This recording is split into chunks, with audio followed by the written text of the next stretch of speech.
Hi there, thanks for watching this. Today, I'm so excited to talk about one of the biggest challenges in B2B sales, that gap between getting a new lead and actually knowing if they're a good fit. We will start by reviewing the problem and its impacts on the business. In the following 3 sections, we will introduce a practical framework for B2B lead qualification and scoring. Last but not least, I'll guide you through how AI can streamline and transform this process, not just as a buzzword, but in a very practical way. Look at the form. Maybe you've seen this hundreds of times. You get a name, maybe a company, sometimes an email, and that's it. What does this actually tell you? Not much, right? You're left asking, what does this company do? Are they in our target industry? How big are they? Is this person a decision maker or an intern? Each lead source gives you a small piece of the puzzle. If you want more, you should ask for more information.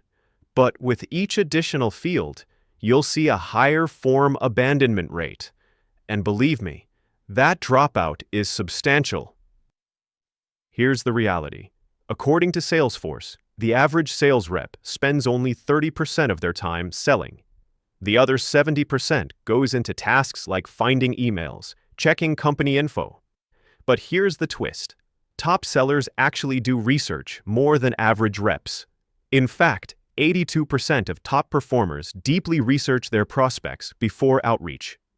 According to Forbes, companies that use data enrichment and automation see around a 14.5% increase in pipeline and 12% higher conversion rates. The problem is, doing that manually takes hours, and it burns people out. Now let's see the process and why it's so time-consuming. Look at what a typical lead qualification workflow really looks like. It usually starts with company research. Then it comes to the lead research. Next, you try to compare what you find against your ideal customer profile. After that, you want to find other relevant people inside the same company. And finally, you should use all the information to personalize your message and get back to the lead. The problem? If it's done manually, it's inconsistent and slow. Different reps make different calls, and that makes it nearly impossible to scale. What is the solution? Companies should automate this process and leverage data enrichment platforms to implement their dynamic lead scoring system. Let's make this real with an example. Say you're selling a sales enablement tool to SaaS companies. You get a new lead, Jeff from Creator Co.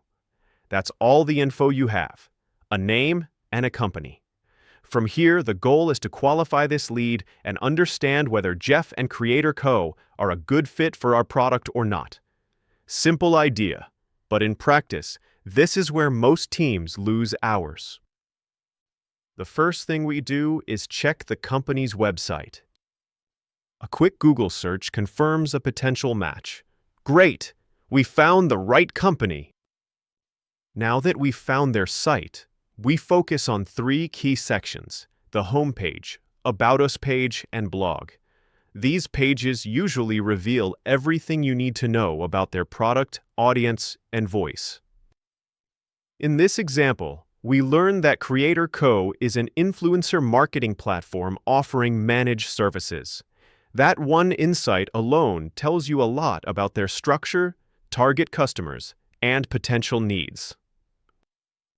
Next, we look at the blog, one of the most underrated sources of insight. Blogs tell you what a company actually cares about. Their tone, priorities, and positioning are all hidden there. In our example, we find that Creator Co. recently announced a strategic investment from Shopnomics. That's a major signal. It means they're growing and likely open to new solutions. Once you studied the company, the next step is to confirm the person. We search Jeff alongside of the company name and find him on LinkedIn, VP of Sales and Marketing. Perfect. Now we can confirm he's real and works there. From here, we can start personalizing, not based on guesswork, but grounded in facts.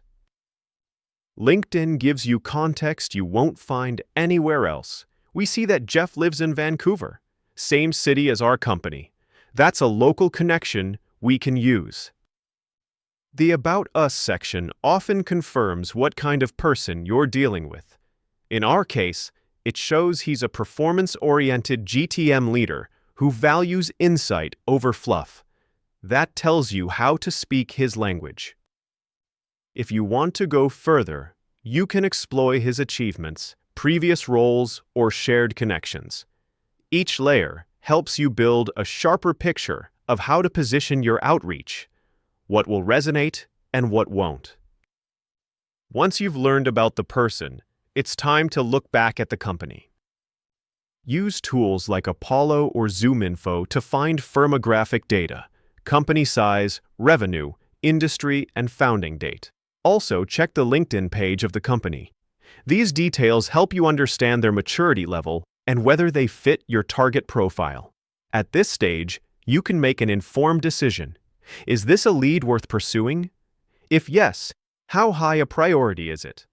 Without a structure, each rep makes that call differently. But with a clear framework, everyone evaluates leads the same way.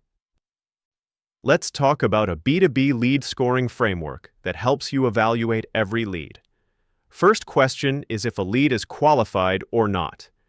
If the lead is spammy or invalid, if it's a personal email and you cannot attribute it to a business, or if the business is completely outside of your ideal customer profile. In all three scenarios, it's not qualified, and you don't want to waste your sales team's time on these leads. Qualified is when the company meets your minimum criteria. They might not be a perfect fit yet, but they're in the right range, the right size, relevant industry, or showing signals that they could benefit from your product. This baseline is different for every business. High qualified means the lead has something special. Either they're from your target industry or they hold a senior title. These are the people and sectors you know you can serve best, and they're worth extra attention and tailored outreach. So far, it's been all about the profile of the lead, but its intentions and actions are also important. We can define the level of intention based on the lead source and lead action. A top-of-funnel lead who downloaded a how-to guide is considered a low-intent lead. They are still at the beginning of their journey and may be just learning about your industry. But if a user downloads a case study or views our product and interacts with it, they could be categorized as a medium-intent lead. They are gathering more evidence to determine whether they can trust you. If potential customers visit your pricing page multiple times, hit the paywall frequently, or fill out a form to speak with your team, these are all strong indicators of high-intent leads. One of the key elements of B2B sales is to treat the account as one story, not a list of disconnected names. Let's say we have a senior lead from a qualified company. Now we can map out the key people, the CEO above, some executive peers, and also the team of doers. If we can get any of them to engage, that's progress. But if we can align outreach across multiple people with a unified message, that's account-based marketing in action. Back to our example, Jeff from Creator. They are in marketing technology. They have over $1 million in revenue, a structured sales team, and a strong web presence. Jeff himself is a VP of sales, meaning he's both the right person and from the right industry. Also, since he has asked for a demo, he is a highly qualified, high-intent lead. And that's exactly what a queer scoring system allows.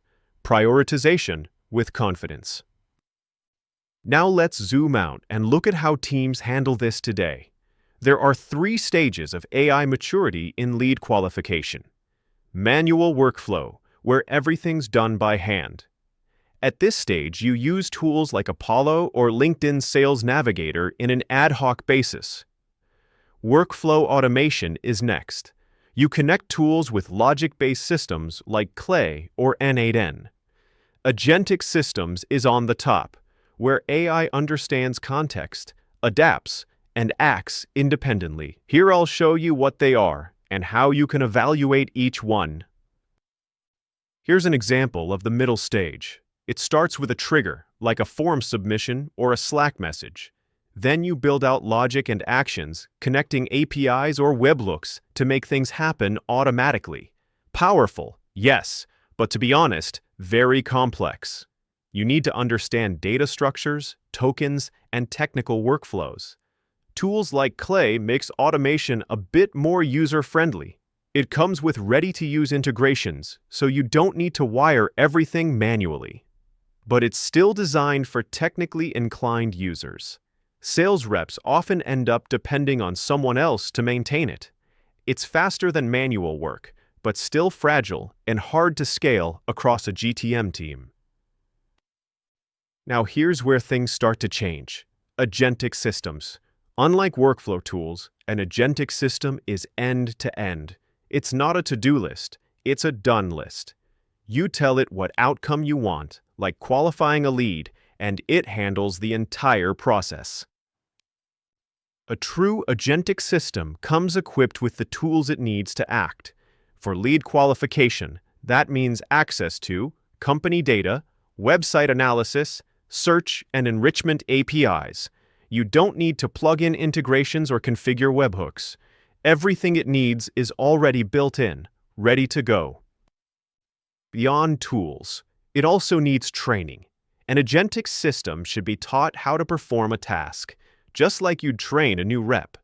So instead of re-explaining your process every time, the system already understands the big picture of the job. You might provide it with more context, such as your ICP and your preferences. In simple terms, it's context-aware, not just rule-based. And most importantly, it has to be simple. You should be able to talk to it naturally, in plain language. Tell it what you need, and it figures out how to make it happen. That's why I believe simplicity and functionality should sit at the core of every GTM product. That belief led us to build the most competent agentic lead qualification tool at TinyLoop. It's truly agentic and designed for sales and go-to-market teams. It lets your team stop researching and start selling. To sum it up, here's how agentic systems differ from traditional workflow tools. Workflows break when definitions or data change. Agents adapt. Workflows require technical setup. Agents have built-in integrations. Workflows need maintenance. Agents perform autonomous reasoning. And most importantly, anyone, not just engineers, can coach the AI in plain language. That's what makes them the next evolution of GTM technology. Think about your sales reps today.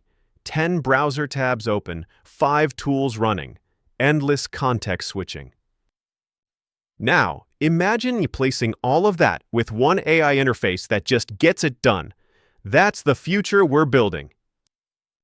At TinyLoop, we're building this system for B2B lead enrichment and qualification.